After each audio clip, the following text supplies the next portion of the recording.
A wholehearted welcome to all of you to this webinar, the last webinar of 2024 of the Swiss Implantation Science Network. It is absolutely my great pleasure to be co-moderator of this webinar together with Dr. Lauren Clark, who is a colleague at the Institute of Implantation Science in Healthcare at the University of Zurich in Switzerland. So Lauren and I have the absolute pleasure and also great honor to have experts around the table today who play a crucial role in the journals, the leading journals of implantation science.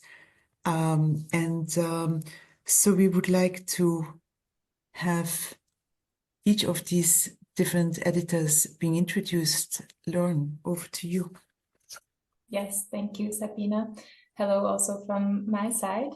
So it is my great pleasure, as Sabina has mentioned, to present to you one of our panelists today. So we have Anne Salas with us, who is a nurse and also professor in the Sinclair School of Nursing and Department of Family and Community Medicine in the School of Medicine at the University of Missouri in Columbia. And she is also the Associate Dean for Implementation Research and Health Delivery Effectiveness in the School of Medicine. She has many hats. She's also a research scientist at the Center for Clinical Management and Research at the VA Ann Arbor Healthcare System in Michigan. She has also quite diverse training in nursing, sociology, health economics, econometrics, and general health services research. And the reason why we are having Anne with us today is she was a co-editor-in-chief of Implementation Science from 2012 to 2019. And she will be speaking today in her capacity as a founding co-editor-in-chief of Implementation Science Communications. Thank you, Anne, for being with us. And we are very happy also to have today with us Dr. Sonja Schoenwald. She is here instead of Dr. Bianca Albers, who unfortunately is ill, and we are absolutely delighted to welcome Dr. Schoenwald, who is a senior research scientist at the Oregon Social Learning Center and who is the co-founding editor-in-chief with Dr. Cara Lewis of the journal Implantation Research in Practice. And we will hear more about this journal later. Dr. Schoenwald is very accomplished in implantation science, and she's currently a senior research scientist in Oregon and was previously professor of psychiatry and behavioral sciences at Medical University of South Carolina. So she has been active in view of quality assurance protocols to implement and adapt multisystemic therapy in diverse community and systems. And we also look forward very much to hear more about the journal Implantation Research in Practice later in this webinar. Thank you. And I will now also present our next panelist, Greg Ahrens. Thank you for being with us. Greg Ahrens is a professor in the Department of Psychiatry at the University of California, San Diego. He's also co-director of the Altman Clinical and Translational Research Institute and director of the Child and Adolescent Services Research Center. So again, holding many hats. He has been developing implementation frameworks, including the Leadership and Organizational Change for Implementation, or LOCI intervention, which many of you will know, and has also been involved in developing community-engaged implementation and scale-up strategies and pragmatic measures that many of us are using. He has joined the Implementation Science editorial team as an associate editor already in 2009 and served in that role until he transitioned to co-editor-in-chief in 2022. So thank you, Greg, for being with us. And now, last but not least. Absolutely. Welcome to Dr. Paul Wilson, who is a senior lecturer at the Center for Primary Care and Health Services Research at the University of Manchester in the UK, and is the Implantation Science Research Team lead for the NIHR Applied Research Collaboration Greater Manchester. Also, another head is the co-director of the NIHR-funded Rapid Service Evaluation Team called REVAL. Dr. Wilson's research interests are focused on the evaluation of the implantation national policy programs, development of rapid methodologies to inform decision-making, and also methods to increase the uptake of research-based knowledge in healthcare. Last but not least, Dr. Wilson is the editor-in-chief of Implantation Science, and that is also why we invited him here with the other editors today.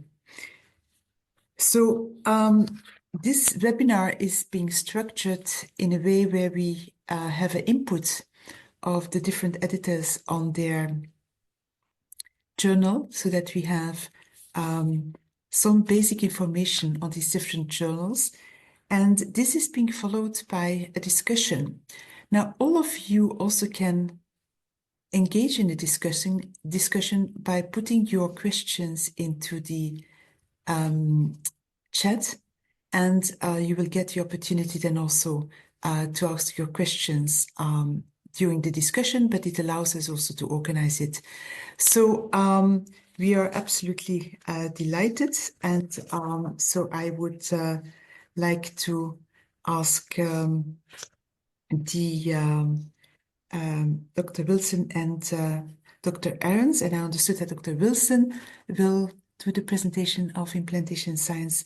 And so over to you, and I hope that the loading of the presentation is working well. So please, yes, seems to work. Wonderful. Dr. Wilson, to you the floor. Thanks very much for the introduction, and thanks very much for the invitation. So I'm going to speak. Greg is just going to be a passive participant in this part of the session, but no doubt we'll hear from him in the discussion when we get going. So I'm going to just, in the next 10 minutes, give you a very brief overview of implementation science, which most of you will know is the oldest kid on this relatively new block of specialist implementation journals that have emerged over the last 20 years or so. So we were established back in 2005, started publishing 2006. The current editorial team is led by myself and Greg. I've been in the role since 2019. Prior to Greg, I was partnered with Michelle Vensing, who's still on our wider editorial team, and many of you will know. We've just introduced a new deputy editor-in-chief, and the reason for that will come apparent when we sort of talk about submissions. In Renad Bedis from Northwestern University in Chicago, and we have a specialist protocols editor who works across both journals, in Alison Hutchinson, and she's based in Melbourne in Australia. And then a smaller associate editor team, but we have a very flat structure, implementation science. This is mirrored in our companion journal, Implementation Science Communications, in that a lot of the decision-making responsibility can lie with the associate editors, so they're able to make accept and reject decisions in much the same way as the senior editors can. So just to give you an overview of our sort of potted history. So as I said, we're sort of coming up for 20 years old as a journal. And when we started, we were the only specialist journal in this space. The field was, I hate to say relatively new, because implementation, interest in implementation into practice has been something that's long-standing in applied health research. But in terms of a specialist journal entering the market, this was the first of those. And as you can see, there's been a sort of rapid and then quite a sustained growth over the nearly 20 years now in submissions. The eagle-eyed of you will notice that the grey line at the bottom is the what we actually end up publishing on a year-by-year basis, and you can see that there is an increasing gap between what we get in terms of submissions and what we end up actually publishing in practice. And just to go into that in a little more detail, as you can see from this table, so this just the last 4 years I've focused on just to give you a sense. So submissions are on a relatively steady state, although this year we have seen, although it's only about 100 more than usual, it does make a significant difference to the editorial capacity to manage that. But we're over 900 submissions. We've been, for the last maybe 10 years, we've been doing 800 a year. Our acceptance rate has been dropping over time. It was never that high to start with. We were about 15% in the early days, and now we're down to 8%, and that seems to have plateaued a little bit. And I'll explain some of the reasons behind that. We do a lot of desk rejecting at implementation science. So this is partly because of editorial capacity, but also reviewer capacity. Although we're a growing field, we're quite a young field, and the burden on reviewers to review a lot of content is can be substantial compared to other sectors, which are much larger and broader. So we desk reject quite a lot of content which doesn't fit the scope of the journal, and I'll explain some of that in a minute as well.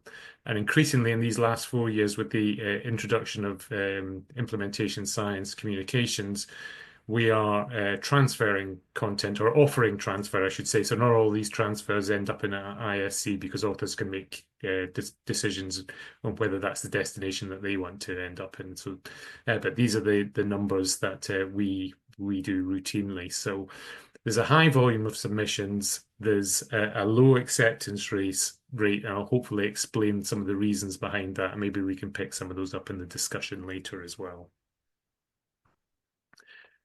Just to give you a sense of where these submissions are coming from. So we're receiving submissions from over 100 countries now, but needless to say, the main sources are the traditional high-income countries that you would expect, plus China has emerged in the last few years as a significant source of submissions. There's a high level of interest in China around implementation science. As an editorial team, we've taken one of our editorial meetings to China. We've been involved in implementation science specific conferences in China. So there's a real growing market, but there's a mismatch currently in terms of understanding about what we are interested in terms of a journal scope and what's actually getting submitted. So we're working through that process. So as you can see, although there's lots of submissions on an implementation science side of things, these aren't actually being turned into publications at the other end of the production pathway. So to sort of address some of this, we routinely, and this is maybe the fifth iteration of the journal scope since our inception. So routinely, periodically, whichever way is more appropriate to say that, we sit down and reassess the parameters in terms of the types of publications and submissions that we'd like to see and we're interested in, and some of the parameters that sit around particular design types and where they fit in terms of our journal. From the outset, back in 2005, 2006, the original founding editors, Martin Eccles and Brian Mittman, saw this as a mission, not just providing a destination for content that's related to implementation science, but also to promote standards in the field in terms of rigor and quality in relation to the research that was conducted. And we've continued in those veins. So in terms of the thresholds we set, they tend to reflect that original mission of the journal to sort of drive up standards. It's a young and emerging field, so some of this is understandable as we learn together in terms of developing our own skill sets and capabilities and capacities in implementation science. So this latest iteration has come out. It sets out core considerations around what we expect from submissions to the journal. These cut across all papers. Some of the scope issues are not design specific, and we always encourage authors to, before making a submission, familiarizing themselves with the scope of the journal, because that may help their decision about whether to submit to ourselves or to alternative journals that are existing in the field. In this iteration, we've also refined our protocol publishing policies. We've had a long-standing commitment to publishing protocols in implementation science. That's also been picked up by implementation science communications. We were running slightly different publishing criteria, and we've consolidated those to make it clearer and more understandable for prospective authors on which journal is the best place to submit a particular protocol type.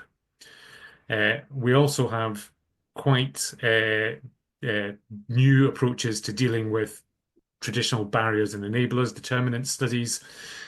We receive hundreds of these, and we are increasingly moving to a model that will require authors to take account of both which journal is interested in publishing these, but also the structure and format that those reports have to take, particularly in how they relate to the broader evidence base that exists around determinants, but also how that information then filters through into implementation strategies, processes, and outcomes.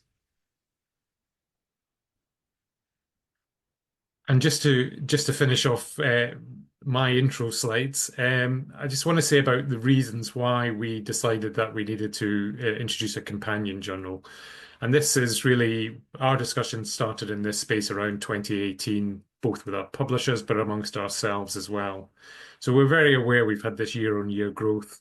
We're very aware that we're, being consistently receiving over 800 submissions a year. The journal is open access, but as I've said, not in scope. So there are parameters in terms of the types of study designs and types of papers that we're interested in seeing. We've always maintained this focus on quality, and this has led to a very low acceptance rate. So we were very aware as an editorial team that a lot of manuscripts that were getting rejected from implementation science were in scope. They were scientifically sound, but they weren't at a scale or making a significant methodological contribution in a way that would move methods and understanding in the field forward. But there was no destination for those to go, and that was one of the drivers behind our decision to introduce implementation science communication. Needless to say, there was an unmet need in the field. This has been met by a number of journals that have entered the market in the last 5 years. We think that's actually a very good thing, providing opportunities and destinations for authors to be able to submit their work in this growing and emerging field. I'll stop sharing there.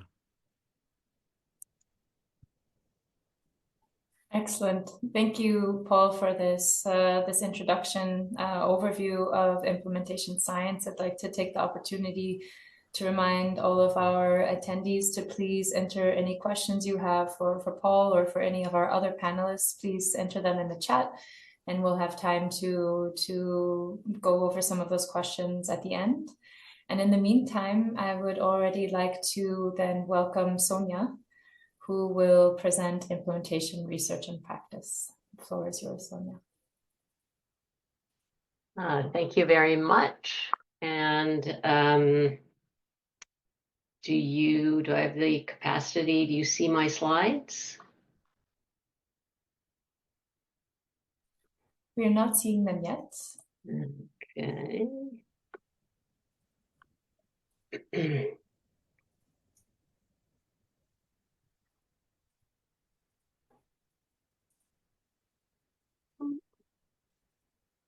Juliana, has Sonja already been made a co-host? I'm sending my request right now. Okay. Excellent. That should be possible now. Right.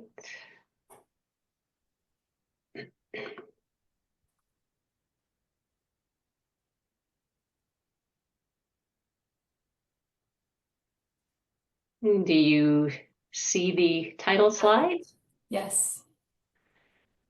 Thank you all very much for this opportunity. I am delighted to be here. Implementation, research, and practice is one of the newer kids on the block, and it is a co-publication of the Society of Implementation Research Collaboration and Sage Publishing. I will briefly characterize the nature of the journal, talk a little bit about scope, types of papers, and tell you about the team at the end.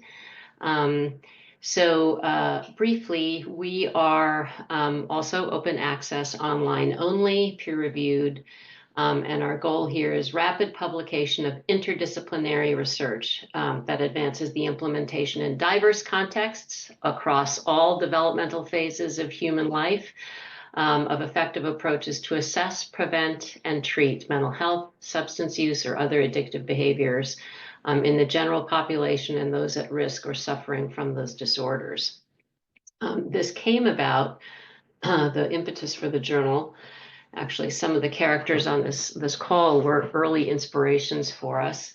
Originally, the bit about the publishing partnership, and many of you on this webinar may be aware, that the Society for Implementation Research Collaboration, SIRC, actually began as a conference series funded by the National Institutes of Health in the US over a several-year period of conferences every other year. And at the conclusion of that successful series, a group of folks came together to develop out of it the Society for Implementation Research Collaboration, which was then technically founded in 2015. But even before that technical founding of a society rather than a conference series, a planning committee began to identify, sort of through surveys, looking at the marketplace, talking to authors, looking at the field, that there might be an opportunity, even though we had implementation science sort of leading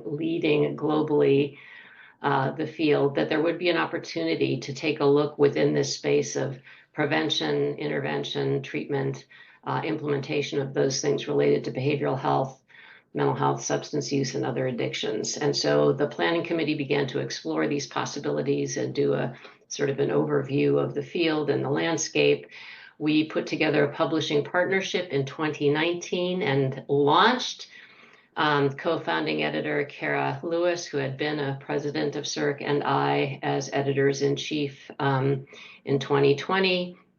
On May 21st of 2020, a very inauspicious time for the world and also within the US between COVID and other cataclysms here. So it was an interesting time to launch, but we did, and we're still here. Kara has moved on to go, the National Institutes of Health in the US is very fortunate to have her there. And we have a couple of new additional editors-in-chief who you'll see toward the end of the slides. For the purposes of people here on this call orienting to our particular scope, we are, as I say, we focus on effective approaches. So we are not in the business of exploring initial evidence as to whether a prevention or intervention for mental health or addictions has evidence of effectiveness. We're looking for those that already are.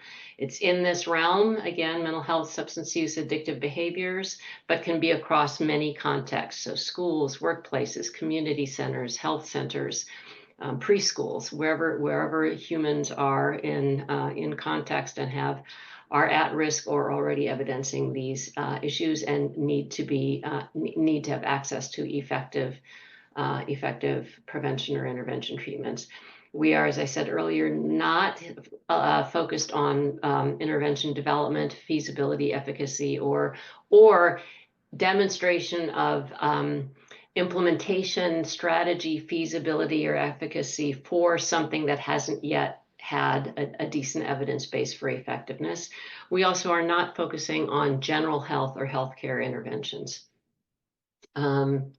We have several different types of papers that we welcome at this point. Most of our submissions are, in fact, original empirical research articles. We do have methodology paper types. We have reviews, systematic scoping, other types. Our short reports are for more preliminary kinds of evidence pilot projects that are implementation oriented, conceptual papers, viewpoints, and something we call the practical implementation report, which is essentially the opportunity for people who are implementing, purveyors, frontline implementing folks, stakeholders, to come together and describe an implementation effort with sufficient detail that people can understand what happened and how it happened, and in a way that some sort of evaluation of it has taken place, so that we can get something that might be generalizable out of it. We are pleased that our first contract with Sage was for 7 years, and we at our halfway mark we were hitting all of our benchmarks, and we expect our first impact factor in 2025. Paul kept talking about scope. We are of our submissions so far, over 51% were out of scope. Our manuscript submission guidelines make very clear, we think, what our scope is, and we have now, actually taking a hint from Greg Ahrens a few years ago, we now actually require in our letters to that authors send along with manuscripts a specific statement about how this actually fits into the scope of the journal. Nonetheless, our rate of declining for desk rejecting for out of scope hasn't changed, so we'll have to do a better job of implementing a strategy that enables authors to detect and then address the scope before they send before they submit. Another piece of advice is, given everyone on this call, maybe I shouldn't have to say this, but really implementation, being immersed in how this involves implementation, what the implementation literature says that's relevant to the particular topic. And then having an opportunity to take a look at the best paper type, looking at submission guidelines before submitting. And we are open and very happy to hear from people in advance before deciding that it's time to come to us to see whether, in fact, what you have in mind is appropriate. It's not a guarantee that we'll accept it once you submit it, but we are very happy to hear from you if you have any questions and to provide some guidance about that. If you're a CERC member, this is my shameless plug for CERC. If you're a member, you get a discount on the author processing charge. And as all of us would say, if possible, please say yes when you are asked to review. Here's some quick stats, but I think in the interest of time, what I'll do is just tell you about the team that is currently at the helm here. So, and some of these people have been on these webinars in the past. I think Byron qualifies as world famous at this point in this field. Bianca, who was going to do this today and probably would have done a much better job, is unfortunately quite ill, so unable to be here, but a colleague of some of you there. And Madison Walker is our editorial assistant, whom CERC helps to support in this role, and she is extraordinary in her helpfulness to us associate editors and authors. This is our current slate of associate editors. We are aiming to ensure that we have representation from different parts of the world, and also, of course, to have the appropriate expertise among our associate editors in the different content foci of manuscripts, substantively and methodologically. And so some of these folks are still the founding associate editors who went through the startup phase with us, and others have come and joined us within the last few years. So we have had a Twitter, then X presence. We are also working now on the Blue Sky platform. And I will also end by saying that, unfortunately, I have to leave this terrific discussion that is about to take place in about 20 minutes. So if, as the discussion goes, people have questions in the chat that I am to be addressing. I'm going to have to follow up with these fabulous organizers to see how we can do that in another way. Thank you very much.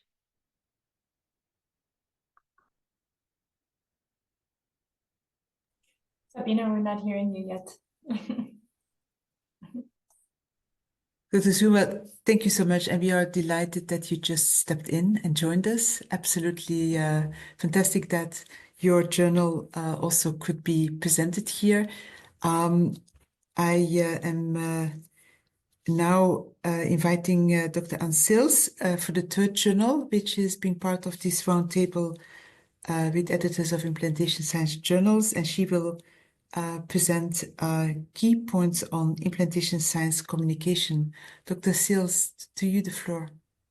Thank you. I just want to check with you, Sabina and Lauren. Would you like to take some discussion for Sonja before she has to leave? I'm available through the whole period, so I'm happy to, if you want to take 15 minutes to do that now. Let's say that what we would perhaps, and thank you so much, Dr. Sils, this is absolutely very kind of you. What we could do is specific questions concerning her journal, that we take them. The discussion afterwards is more general questions. So I would like to kind of start with a question to you, Dr. Schoenwald, and more specifically, could you elaborate a little bit? Where are your papers primarily coming from? Is this US based, or is it also so international as we have seen before in implantation science? So do you have an idea geographically where the submissions are Yes, primarily? absolutely. And in fact, there's another slide presentation that has the pie chart that has all the pretty colors of where they come from, and also another set of pretty colors about which papers are, which paper types, what's the acceptance and rejection rate for each of the different paper types that I had identified earlier. And so at the moment, we are still heavily U.S.-based submissions are coming from U.S. Probably half to two-thirds of them. We do, however, also have an increasing number coming from the New World, down under, from a number from the UK and Europe and Australia. More of them now in collaboration. Australia, New Zealand, some of them in collaboration with on-site implementation projects in which at least some of the co-authors are, for example, in Sub-Saharan Africa, or we have had several submissions from a variety of Latin American countries, some of them successful, but we are in the process of also trying to identify colleagues and reviewers and potential associate editors who might be able to help us to become more prominent in those other sort of geographical locations. And a piece of the strategy in having the privilege of having Bianca join us as a co-editor-in-chief is it means that we now at least have one international editor-in-chief, and whereas we started with only two from the US. And so our intention is absolutely to be able to increase the proportion of submissions that we get from other parts of the world. We are intended to be a global presence, and we are working hard at it. Thank you so much. Is there anybody of the audience who would like to ask Dr. Schoenwald a question, or of the roundtable colleagues? Of course, they also can kick into the discussion. We will go after the last presentation more general, but this is really your opportunity to address specific questions for Dr. Schoenwald.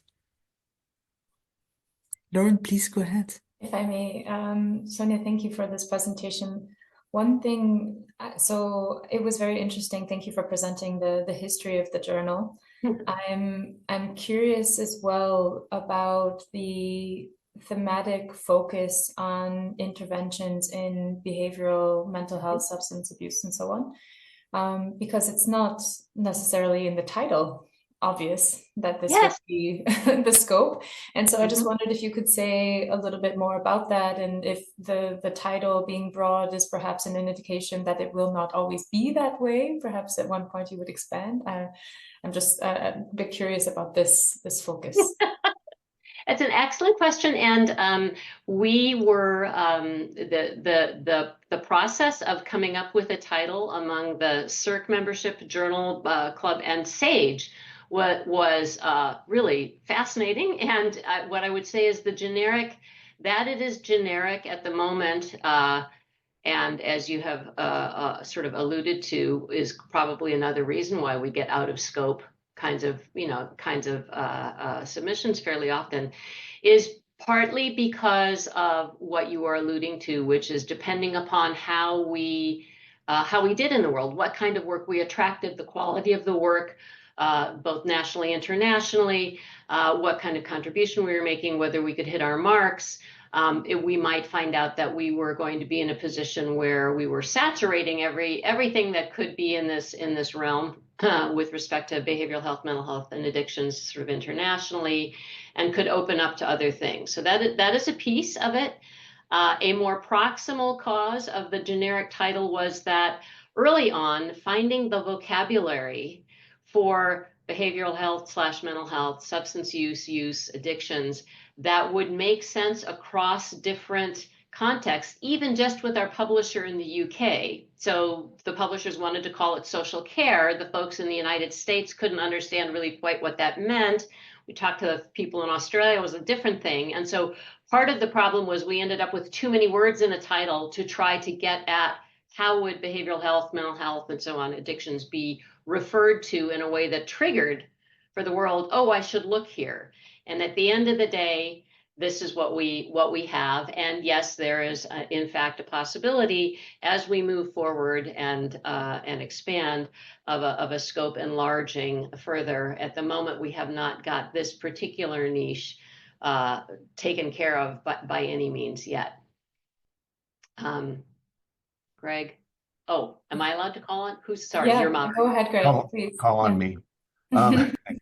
So, and just thank you, Sonja, for the lovely presentation. And so I'm just thinking, as someone who started my career in the children's mental health area and now I'm doing work in HIV and cancer control, for implementation, research, and practice, if I'm doing a study looking at cancer control or palliative care, but behavioral health or mental health related to those, would that type of paper still be in scope for your journal?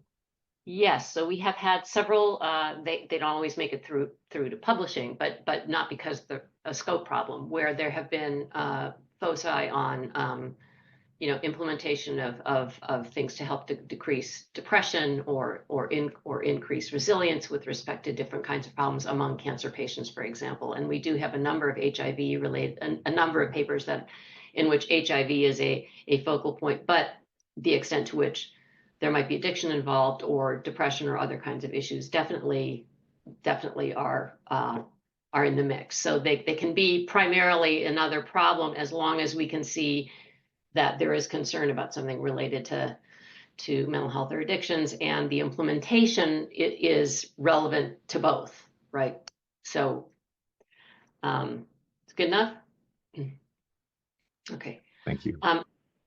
If I may, before I run off, just say one, when you all have this tremendous discussion, and thanks, Anne, for this space and everyone for giving it to me. One of the things we said in our editor's welcome, when Kara and I wrote it, was that at the end we had this audacious notion about where might the science go, and it's a bit provocative, but it is that perhaps if we all do this well enough, this advancement of the science and of enlarging of the audiences and contexts, that we would be in a situation where we didn't need to have journals that were specifically focused on implementation, because we would have somehow gotten good enough at this all that we would find ways to safely and effectively evaluate interventions in a way that they would be implementable or more implementable from the get-go without risking that we've suddenly, made people worse because we haven't tested efficacy first. So I would just leave you with that provocative possibility that I think we are still aspiring to a little bit at implementation research and practice. Thank you all for your time. Dr. Schoenwald, again, from our side, a wholehearted thank you for joining us for your presentation, and we hope to see you back at one of the other webinars in the future. You found the way Thank you to all very Switzerland. much. Thank you. Bye-bye. And thanks, Anne, for the time. So we will now move back to Dr. Anne Sills, and Dr. Sills will give an overview of the third journal, which is part of our discussion, which is Implantation Science and Communication, already mentioned before. Dr. Sills, please go ahead. Thank you so much. And hopefully you are now seeing my slides. And hopefully now it's seeing presentation mode. So thank you again. I really appreciate this opportunity. And as you can see from this slide, which is very similar to Paul's opening slide, we are a companion journal to Implementation Science and published as Implementation Sciences by Springer Nature. Originally, we were published by BMC, which was at that point in 2006, an independent publisher, which was soon thereafter acquired by Springer Nature. And so very briefly, our team, and this is the team of editors. I don't have a slide showing our full editorial board, but we have the folks at BMC Springer Nature who are our very, very good collaborative partners in producing the journal. And then Roman Shu and I are the two co-editors in chief. But I just want to make a note that I'm going to be transitioning out of my role as editor-in-chief at the end of this calendar year. So very shortly, actually, in a couple of weeks. And Elvin Gang, who is listed currently as one of our associate editors, will be taking on the role along with Roman Shu. And for those of you who don't know Elvin, he's at the Washington University in St. Louis.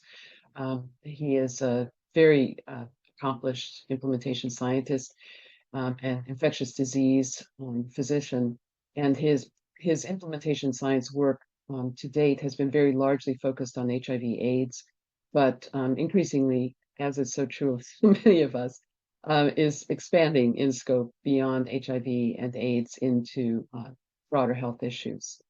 Roman Shu, for those of you who don't know him, is at the Southern Medical University in Guangzhou in China. And he is, again, a very accomplished researcher, one of the first graduates of the PhD program at the University of Washington in Seattle, not to be confused with Washington University in St. Louis. He's one of the first graduates of their PhD program in implementation science. So Roman is one of the few of us who has formal training in implementation science. And as Paul noted, we have a protocols editor, Alison Hutchinson, who is in Melbourne in Australia. And our group of associate editors, we don't list them by where they are, but about half of them are in the US. We only have one at the moment from Canada, and others are from Australia, China, and Germany, Netherlands, in Michel Vensing, who was with me co-editor-in-chief of Implementation Science before he stepped out of the role. So as Paul noted, we've had a very rapid growth in submissions to Implementation Science Communications. And I'll just note that like the experience that Sonja talked about with IRP, Implementation Science Communications, I'm sorry about the dogs. I hope that they will settle down shortly. Implementation Science Communications launched just before the pandemic hit globally. And so our first year was spent in kind of getting ourselves oriented on recruiting associate editors and dealing with lockdowns. And one of the things that I think is true of the lockdown period for many people in the academic world was that it was a time when a lot of people submitted papers because they actually had time to sit at their desks and get papers written. And so we benefited from that. And as you can see, we had a rapid increase in submissions, which is this blue line, and it peaked in about 2021 and now seems relatively stable through 2023. And from what we know of 2024 so far, it's also fairly stable. However, as Sonja said, for IRP, we will be getting our first impact factor next year in 2025. Our expectation, as happened with implementation science, when we got our first impact factor there, is that we will see submissions rise substantially once we have an impact factor, almost no matter what it is. But the fact of having an impact factor is very important in the publishing world and for academics in particular. As you can see, the gap between submissions and acceptances is not as high for implementation science communications as it is for implementation science, and this is by design. It is still fairly substantial, though, and on the next slide, I'll show more detail about this. But I just note that at this point, we are accepting about 30% of what's submitted to us, in contrast to implementation science, which is more around 7 or 8%.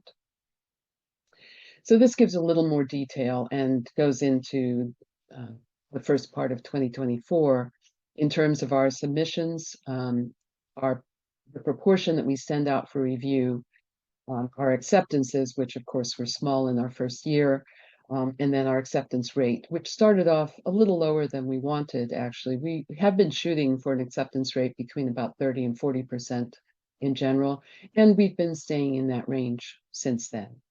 And as you can see, we have a total number of decisions across the board. We are getting about 350 submissions a year. So a little more than a third of what implementation science is receiving. However, I will just say that in our first couple of years, the majority of what we received, the manuscripts we received at implementation science communications, were transfers from implementation science, which again was by design. Now we are actually getting about half of the manuscripts submitted come directly to us.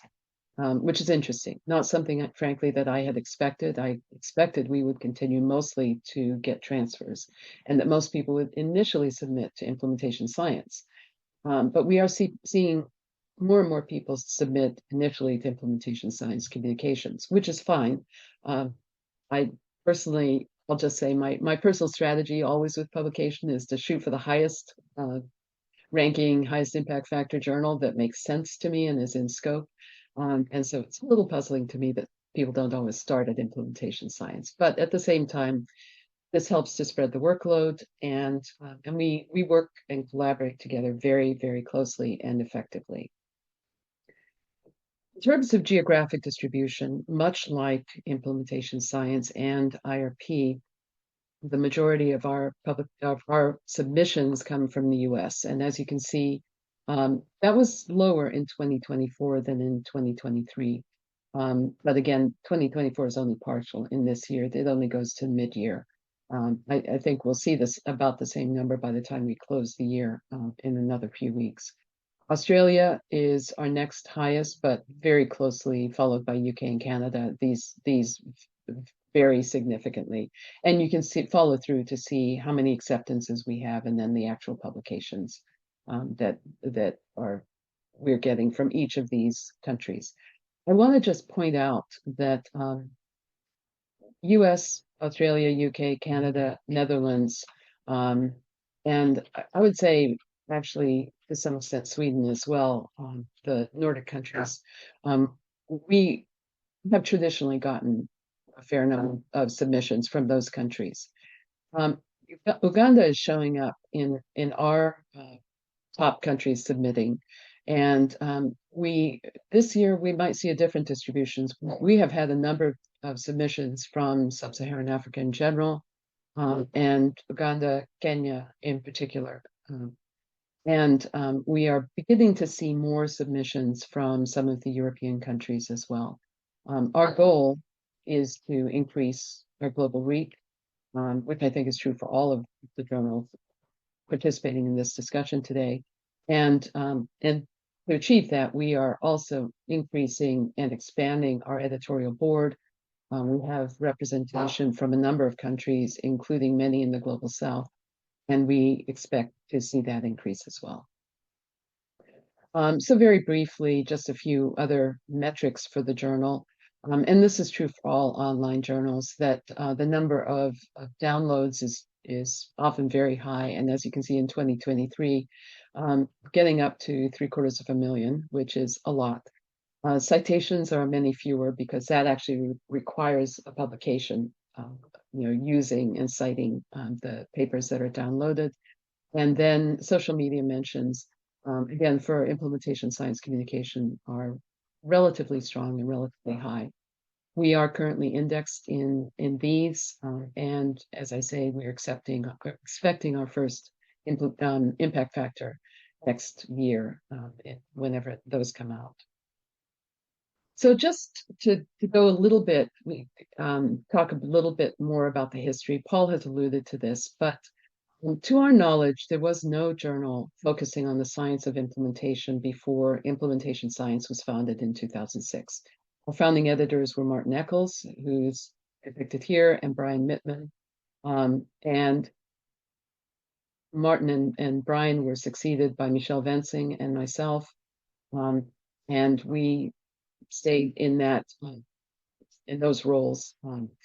Michelle stepped down in, I think, 2021, maybe 2022, and Greg Ahrens, who is on this call, although not presenting, has taken his place.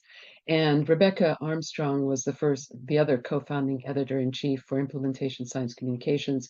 Rebecca is a scientist in Melbourne, in Australia, and she stepped down in 2022 and was replaced by Roman Shu, who, as I said, is in Guangzhou.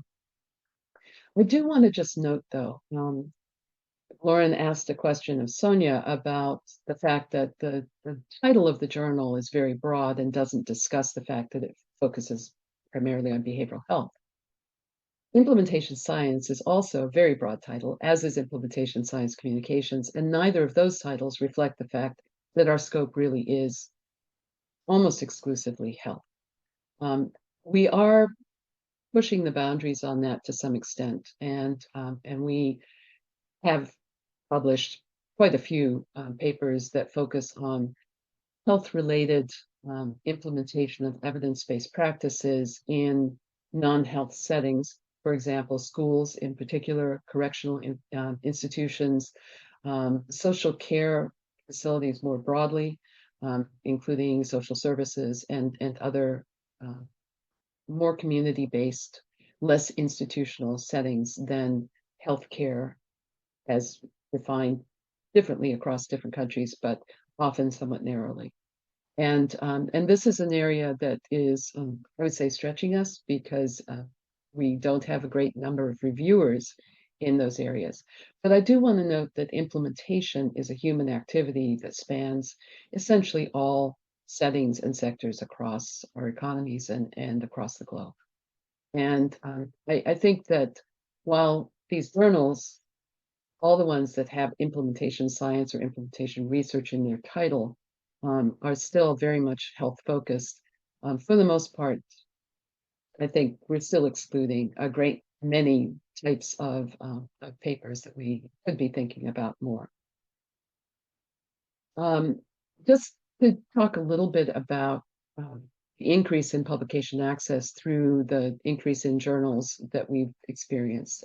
As Paul said, the increase that was represented by our launching Implementation Science Communications as a companion journal to Implementation Science, but also right around the same time, Implementation Research and Practice, becoming an open access journal as well, and then Global Implementation Research and Applications, which is the journal published by the Global Implementation Society, GIS. And that one has a somewhat broader remit than health, and does diversify for a little bit into other sectors, although I think the majority of their publications still predominantly have a health focus. We are very much focusing on increasing our editorial competence and experience for low and middle income countries. And we are seeing a very large growth rate in publications from low and middle income countries, in addition to high income countries that have not had a long tradition of health services research and implementation science research. And we are anticipating further growth over the next several years.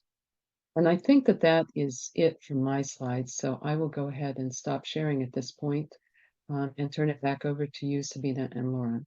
Thank you. Thank you, Anne. I tried, as you were speaking, to really quickly jot down this quote: implementation is a human activity that spans all sectors across the globe. I like that very much.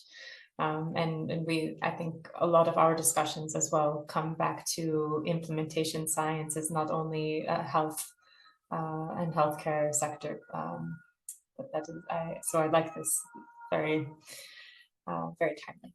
Thank you.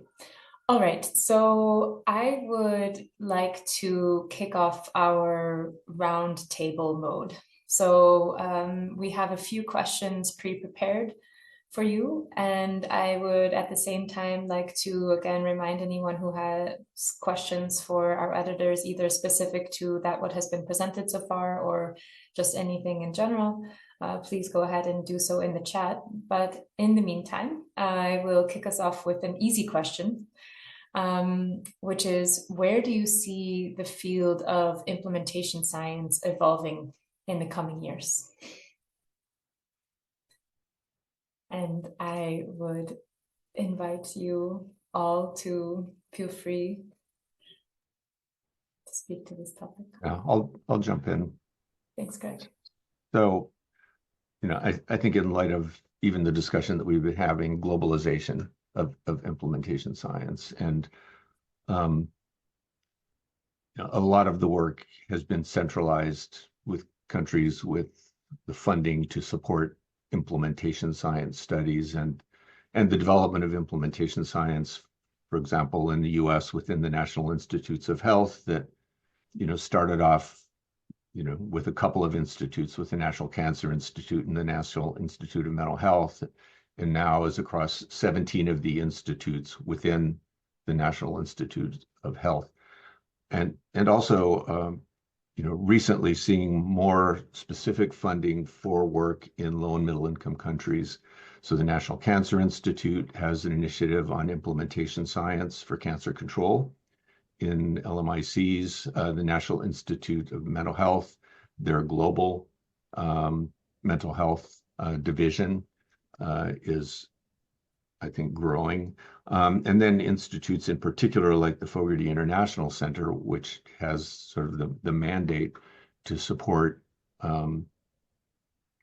health research in low and middle income countries, but also now is, I think, having more and more commitment to implementation science. And I'll leave it up to Paul to talk about what's happening in the UK and in Europe more broadly. But with colleagues that I work with in Norway and Sweden, we're seeing that growing interest and also the growth of the European implementation collaboration. There's I'm seeing that growth as well as in places like China, Australia. So I think that globalization will only add to the richness of implementation research and implementation science. Thanks, Greg. Paul, did you want to jump in? Yeah, I can add to that. So the global health, I think, investment in infrastructure and growth, that's been largely funded through high income countries currently. I think that's replicated in Europe as well. So we're seeing exactly the same levels of activity and engagement with the global south. Hopefully over time, we'll see the global south leading that activity rather than just being in a sort of co-production mode at the moment. And sort of, I think we're not far off that happening. That'll definitely be turned around in the next 5 years, I would imagine. Now, the other thing I think alongside that, so that's definitely the biggest area of expansion in the field, but we're also seeing increasing interest across the life sciences more generally, and that offers opportunities but also challenges for those particularly people like myself who work in a UK where there's very much a move towards pulling innovation through from the biomedical end of the pathway through health tech and health technology assessment, and doing things that would normally be considered to be in the phase 3 space for innovations, not just pharmaceutical, but med tech and digital devices. So I think this is an area of growth because that's largely been driven more by policymakers than researchers themselves. So they're looking for faster adoption and spread of new innovations in whatever shape or form they may take. And that requires careful evaluation. But it also requires us to sort of be a bit more creative in the methodologies that we bring to bear in those settings. So that's definitely an expansion that's happening now. Again, that tends to be in high-income countries, but you can see that spreading globally as it takes off. Yeah, I would like to sort of pick up where Sonja left off before she had to leave us, with this sort of question, are we going to work ourselves out of business by becoming so good at implementation that basically journals that are focused on implementation will no longer be needed? I'm personally very skeptical because I think one thing we have learned over and over again is that there is great specificity to implementation. It is really difficult to generalize from one context to another, from one innovation to another, and to draw the kinds of general lessons that I think we're all sort of hoping for. I'll just say that it's now been over a decade since the last of these was published, but there was a paper published called No Magic Bullets. There was a subsequent paper that was called No Magic Contexts. And then there was another paper that was published that basically was still No Magic Bullets. That was about 10 years after the first No Magic Bullets paper. Again, that was a while ago now. I think we're ready for another one. But in my experience, when people come to me and say, I need to implement this practice, they are often asking me, what's the generic way to implement this practice? And my answer is, there really isn't a generic way to do much of anything in the implementation space. And that may be a limitation of my knowledge and imagination, but it's also been an empirical reality that I've experienced, as have most of my companions and colleagues in this field. So I just wanted to say that because I think that this is a goal we would all like to shoot for, but I think we also have to think about what that means. The other piece that I'd like to just talk about is actually to get to one of the comments from Anna Bergstrom, which I think is a really important one. She comments that she works a lot in low and middle income countries and settings, and with UNICEF, which has its definition of implementation and implementation research. And that the issue is, if the goal is to implement research, then it de facto limits what you will be implementing. And this is a reality, again, that we run into not only in low and middle income countries. I run into it constantly with my colleagues who work in the Veterans Health Administration, and I'm sure in the UK and other places where you have trusts and other bodies that are commissioning specific work to be done. They often come to us and say, here's the thing we need to implement. And my first question is, what is the evidence for that thing that you want to implement? And the answer is, we're not sure. There may not be any. It's a new innovation. It's something we want to try. And my response, which usually then takes me out of the picture of having to do the work, is to say it really doesn't make sense. And Sonja alluded to this also, that unless we know that something is going to work, at least in some contexts, at least some of the time, it's really difficult to argue that it's worth the energy, time commitment, and expense of doing particularly full-scale implementation, which is a complex, systematic process and one that still is in a discovery mode itself, to implement something that as yet has little basis in knowledge about whether it will actually work and whether it will actually improve things, make things better for the people who you are serving, as well as for the people who do the service. Most of the time, at least in my work, it's the providers who need to change behavior, and convincing them that behavior change is worth it to them, given the cost of behavior change, requires, I think, significant evidence and significant availability of the resources to be able to make those changes happen. Thank you so much for these thoughts. And I would like to kind of expand this discussion by asking where you as editors see the major gaps that need to be filled, or where do we need to strengthen implantation science? I mean, it is now about 20 years we have implantation science. There has been a major development happening, also methodologically. I mean, it's a very fast moving field. You have to study continuously to be on top of things. But here the question is, where are the major gaps? So for those of the audience who would like to really make a contribution, where should they focus?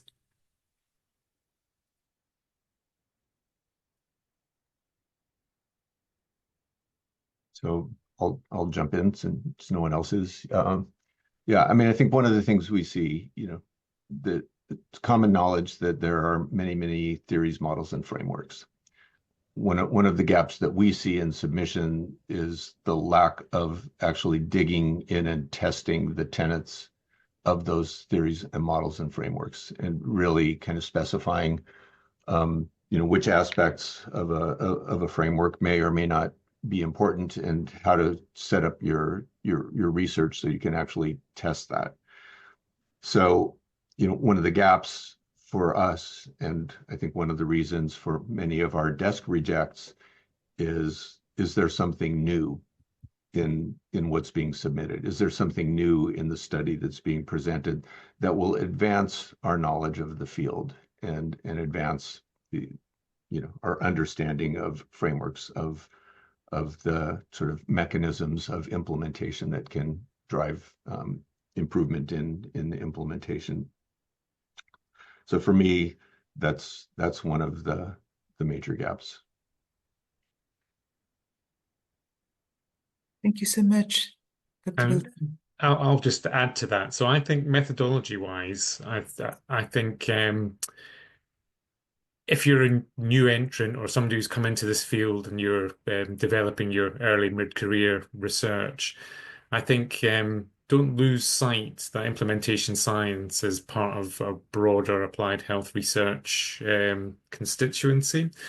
And a lot of methodological development that happens elsewhere in this field should be applied in the context of ours. So I always caution. I see somebody's put hybrid trials in the chat, and I think there's a lot of, particularly in this space of complex interventions and public health research, who've had to deal with complex interventions throughout history.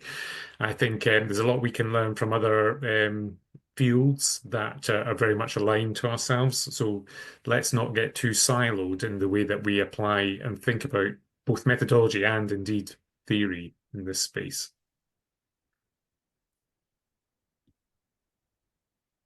Dr. Seals, any thoughts from your side? I think I would say that, I mean, echo what both Greg and Paul have said, but I think that one of the most complex spaces right now is that we have a large literature and people who are just becoming aware of implementation science, and it is growing rapidly, and many people who have been doing many other things with their careers suddenly learn about implementation science and are excited about it and are doing work that is implementation related in some way, perhaps doing implementation often. But they then produce a paper and submit it for publication. This issue of, is it contributing anything new, is a really complex one if you have not been following the literature for the last 20 years, because the literature is very large and it's not particularly well synthesized in my experience. I also teach a course in implementation science and spend a lot of my time thinking about how we can help bring people into the field in ways that are efficient and fast enough to help them get going quickly, but also with enough grounding that that they're not coming in saying, "I've just discovered this field and I have a contribution," without necessarily knowing whether in fact it is a contribution. Um, I think that one of the areas I would stress that we are still very much in our infancy in understanding. We have a fair amount of theory, although I would say it's not well articulated theory and it is not well developed theory. And Paul just alluded to one of the reasons for this, which is that our theory base comes from many, many disciplines. We are very synthetic. We are not a standalone basic science kind of discipline. And to be able to really understand the core disciplines that we draw from takes investment of real time and energy. And that, I think, is something that for a lot of people is not a message they want to hear, because people who do implementation are doers and they want to see results and they want to see change. Getting to the point of saying, we have been studying these issues and trying to understand the phenomena that underlie the change that we're talking about for a long time, and yet we are still in our infancy in understanding it, is, I think, a difficult message for people to hear, and one that I think is complex. And I'll just say, I am very glad that Implementation Research and Practice as a journal has the practice application reports. That's a form of paper that we often get submitted to us, where people are basically saying, this is what we have done, and we are reporting on it. And we fairly routinely reject those, because focus for both implementation science and implementation science communications is on the science and not so much on the practice. Whereas IRP and JIRA, the Global Implementation Research and Applications, both have an expanded scope beyond ours, which does include the practice of implementation. So I would encourage people to think about that as you think about, what am I submitting? Where is the scientific content of what I'm submitting? What research questions am I trying to answer? And if the answer is, most of what I'm doing is practical, pragmatic, doing implementation without a great deal of focus on theory, understanding the mechanisms of why things have happened the way they have, then you might not want to submit to implementation science or implementation science communications. Thank you. This is very thought-provoking. I have a lot of kind of reactions in my head, but I'll stick to the script, and I'll keep us going with our next question, which some of you have already alluded to a little bit in your presentations, but we would be interested to hear from you. What are kind of the most common mistakes that you see in people applying to your journals, or kind of the most common reasons for those desk rejections, which are quite common? Well, I'm happy to go first on this one, since I've already sort of mentioned some of those. The biggest one is, frankly, scope. We get, and this is a little more complex than it may seem on the surface, but we get papers submitted to us that actually don't mention the word implementation at all. So they may be health related, they may be focused on evidence-based practice in some way, but they don't actually focus on implementing those evidence-based practices. I'll also say that we do see implementation as a very broad process that goes all the way from the synthesis of evidence to understanding the outcomes of implementing evidence-based practices. And so we have published and will continue to publish papers about how guidelines are created what the different approaches and methods of doing guideline synthesis are about, as well as the trials and all the kinds of testing that people do. But when the paper really doesn't talk about implementation, it is almost certainly going to be considered out of scope for us, even if in the minds of the people writing it, it's all about implementation, but that's not what they're really writing about. The other piece that we have been finding increasingly is sort of the related topics kind of area. So a lot of people are using theories, models, or frameworks that have been developed in implementation science and are closely associated with implementation science in their, how they're used and how they're reported. But they're using them not in the service of implementation. They're using them as measurement of outcomes for an efficacy trial, for example, or to measure how things are being done in practice without a focus on the implementation components of it.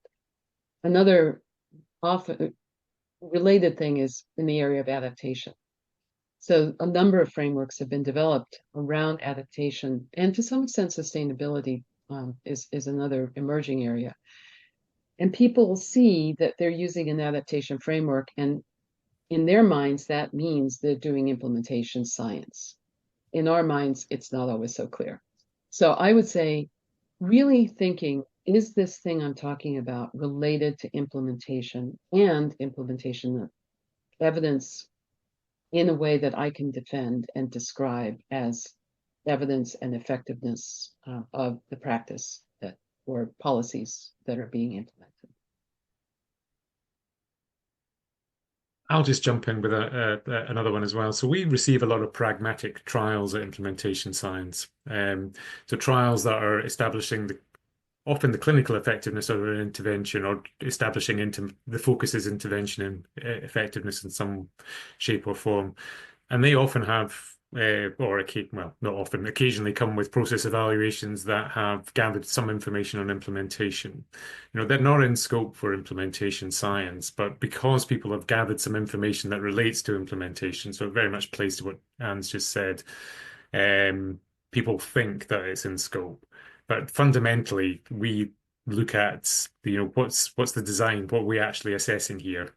Are we assessing implementation, a strategy in whatever shape or form that may take, or are we establishing the effectiveness of an intervention? And for us, the easiest way to make those decisions is just to look at the primary and secondary outcomes. And if they're all clinically focused, then it's not for us. There are other journals that cater for those types of submissions. But that is particularly, I should add, with China currently, that is a large issue. So educating our potential authors in terms of what we're actually interested in versus what they may have conducted research in is one of the ongoing conversations that we're having with some sectors and some countries.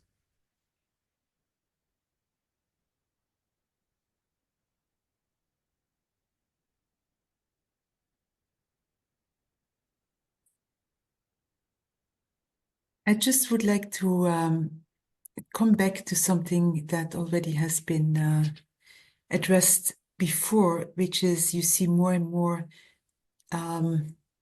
papers which are implementation science or linked to concepts of implementation science being published in even leading medical journals.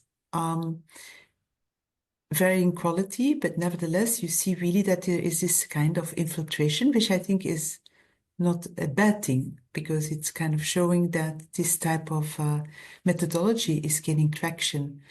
So how do you see this development? And also talking about the science that needs to further gain quality. Will implementation science have kind of different quality levels as it is emerging more and more into other fields? Or how do you see the opportunity to celebrate, on the one hand, that there is this uptake, and on the other hand, that we see,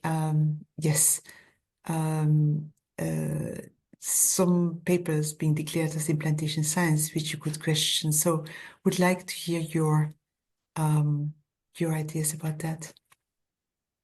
So I can kick off on this one. So, we do see it as a bit of a backhanded compliment to the field in general, that the interest is such now that mainstream general medical journals are often running special collections or having special calls for implementation science, whatever that might be defined as, within their journals, and that seems to be part of the mainstream. So that's a good thing for the field more generally, because when it's mainstream general medical, that also filters back to funding calls and so forth. So the resources that we need to undertake the research that we want to do, people can see that there's a value and an importance in it because it's been taken up in the mainstream.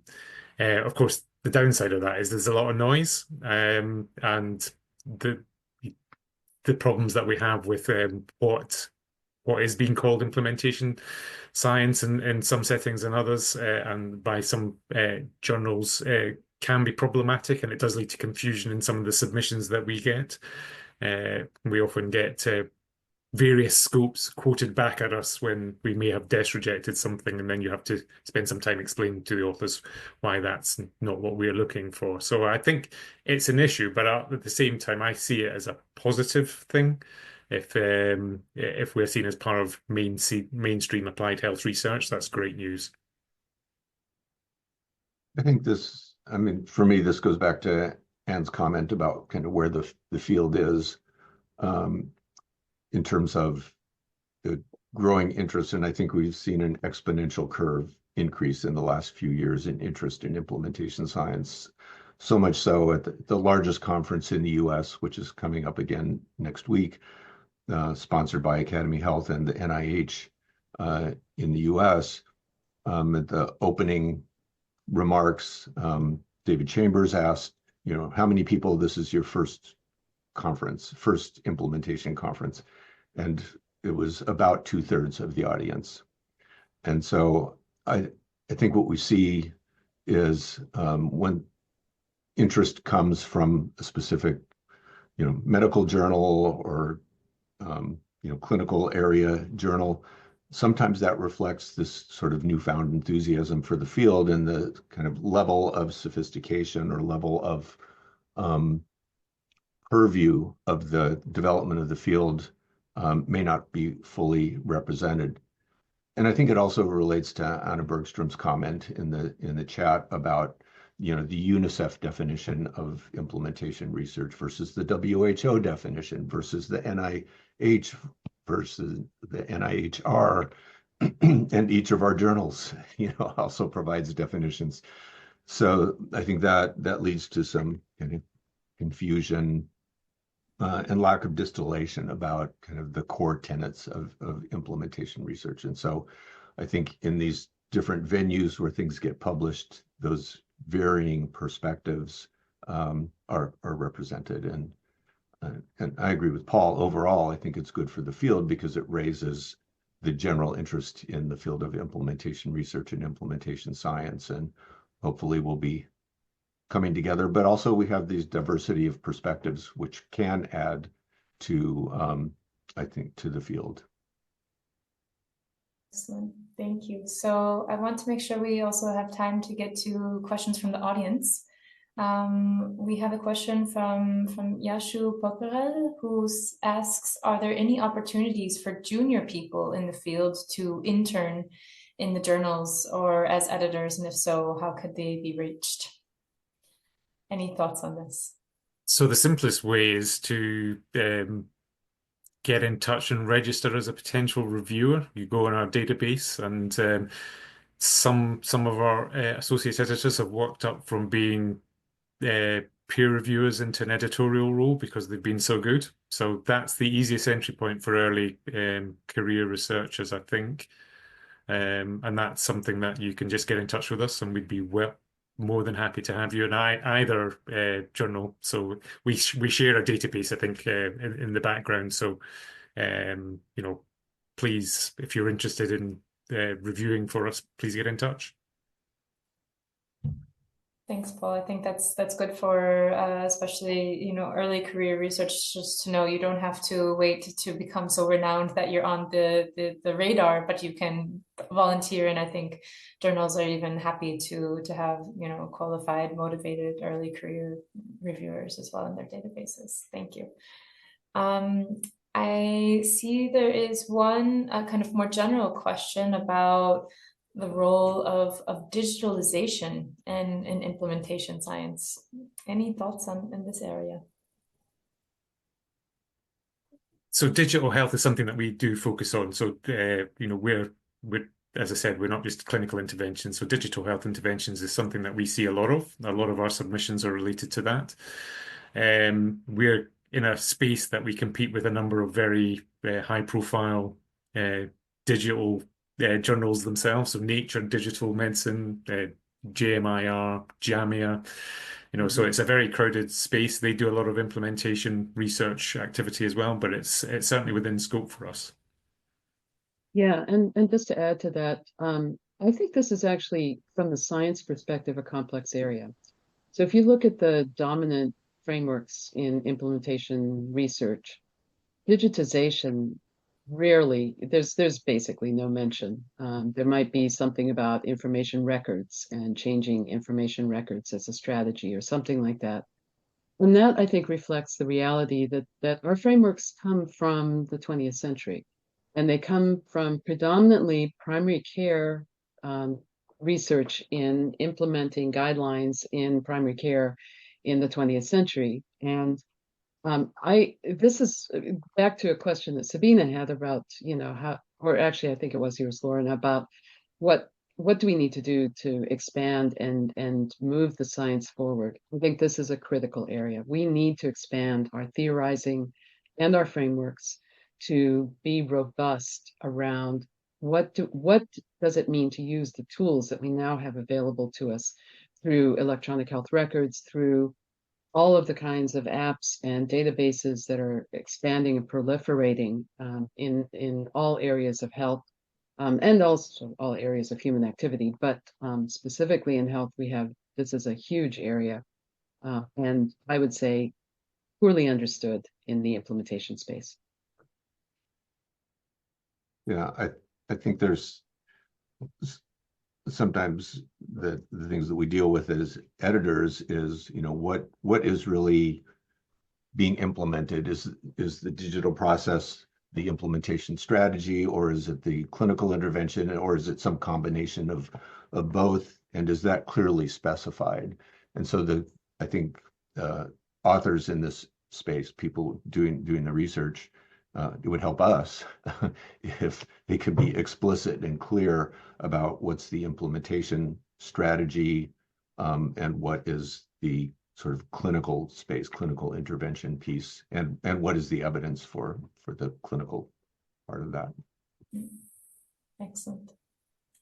Good. I think in the interest of time, we need to conclude this session, but I would like to, again, on behalf of the Impact Network, all of our organizers and our attendees, thank you all very warmly for being a part of this panel discussion, for presenting your journals, for giving your insights about the future of the field and things that we as contributors to this space should be having in mind. So thank you very much for your time. I would also like to, before we leave, give the floor to Sabina to say a few words about what will be coming next in the Impact webinar series in 2025. Thank you so much, Lauren, and also wholehearted thank you to the roundtable members for this vibrant discussion, which gives really insights in these different journals and beyond, feeding into what the future will bring. And for us at Impact, we have been discussing what are the topics that we would like to bring next year, and we have not yet completely decided, but I would like to give a glimpse of what it could be. And so currently the 5 most prominent topics is implementation science in various settings, and primarily the low and middle income countries, where there is an interest, and this was also addressed in this webinar. Then also a very practical element, which is how do you build an implantation science team? So, which got a high support in the group that was preparing the next year. Then a next one is social marketing in implantation science. Artificial intelligence and implantation science, which has been recently addressed in one of the webinars at the US. Nevertheless, I think also the Swiss Implantation Science Network is very much interested in this. And the last one is more one which is focused on a specific field, which is improving outcome of patients with cardiac conditions across the disease continuum, and talking about how implantation science has shown to be extremely helpful to reach that. So we will in January have the announcement of the topics and the dates of the webinars, and also those who will then be invited to contribute to that. So please stay tuned with us. And also here at the end, I really would like to extend a sincere thank you to Juliana Barnik. And Juliana, could you please kind of come on the video, because Juliana has been supporting the impact webinars over the past years, and she will now move to a new role. But Juliana, truly a virtual bouquet of flowers to you, because, you know, these webinars only can work if we have, you know, the oil in the system, and you were the oil in our Rolls-Royce engine. So thank you so much. To all of you, have a wonderful end of the year, a good start of 2025. We look forward to connect again with you in the year 2025. And again, thank you to our editors. Also, thank you to Lauren for co-sharing this webinar. And be well and enjoy your time. Bye-bye.